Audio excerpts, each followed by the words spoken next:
Live from the CBS Broadcast Center, this is CBS 2 News at 11.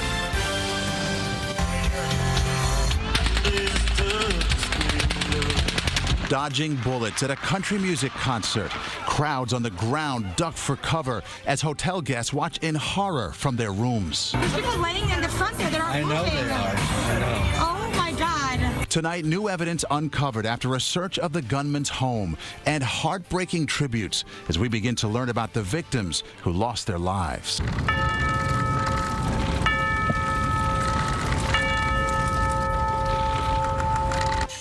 Good evening, I'm Maurice Dubois. And I'm Kristine Johnson. It has now been nearly 24 hours since the deadliest mass shooting in the history of our country.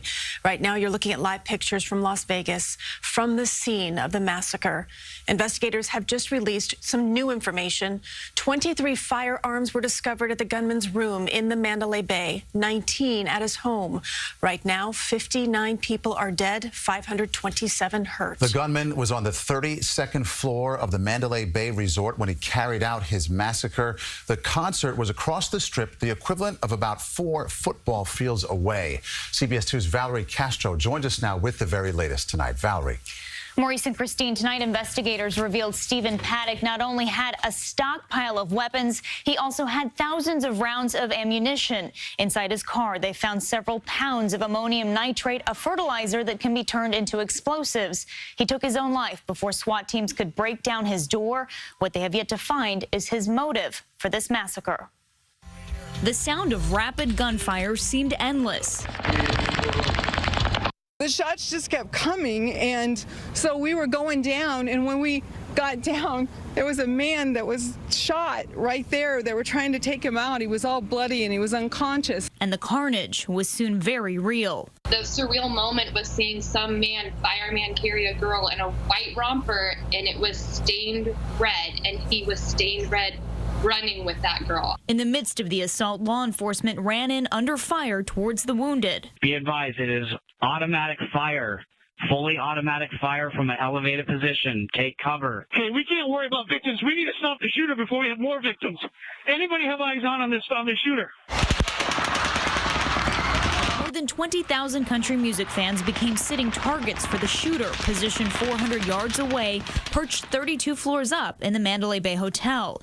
Other hotel guests several floors higher soon realized what they were watching down below. There's no one moving down there, guys. That's exactly where we were. Listen to that. What is that? That's gunfire. A machine gun. Police say 64-year-old Stephen Paddock was the man behind the trigger, shooting through the broken windows of his hotel room. His own brother stunned by the news. We're shocked, horrified, completely dumbfounded. Paddock lived in a retirement community in Mesquite, about an hour and a half from Las Vegas. He was an accountant and most recently a professional gambler who'd won large jackpots. He was a licensed hunter and pilot and made millions in real estate investments. While Paddock was virtually unknown to law enforcement, his father, Benjamin Hoskins Paddock, was once on the FBI's most wanted list for bank robbery in the late 60s. Singer Jason Aldean, who was on stage at the time, posted on Instagram saying, "Tonight has been beyond horrific." Even hours later, some are still too numb to process what they've survived. There were people just 10, 15 feet from us that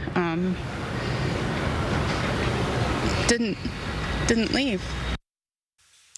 Police say Paddock checked into the hotel Thursday and spent the days and hours leading up to the massacre gambling in the casino. Right now, police are waiting to interview his girlfriend, who was out of the country at the time of the shooting. Maurice and Kristine. All right. Thank you, Valerie. We are learning more about those killed as they are slowly being identified. Their family and their friends are talking about the lives they led before last night's tragic events. CBS 2's Jessica Layton joins us now with that part of the story. Jessica. Kristine and Maurice, nurses, police officers, and teachers are among the dead. They were music fans from across the country who went to that concert simply to enjoy a night of fun with their families and their friends before the bullets started flying. I thought the shooting would never end. People in that frantic crowd of 22,000 took off in every direction to get out of the line of fire. Some of the injured helped those who were wounded even worse. Victims were moved in wheelbarrows, office chairs, even hotel luggage carts.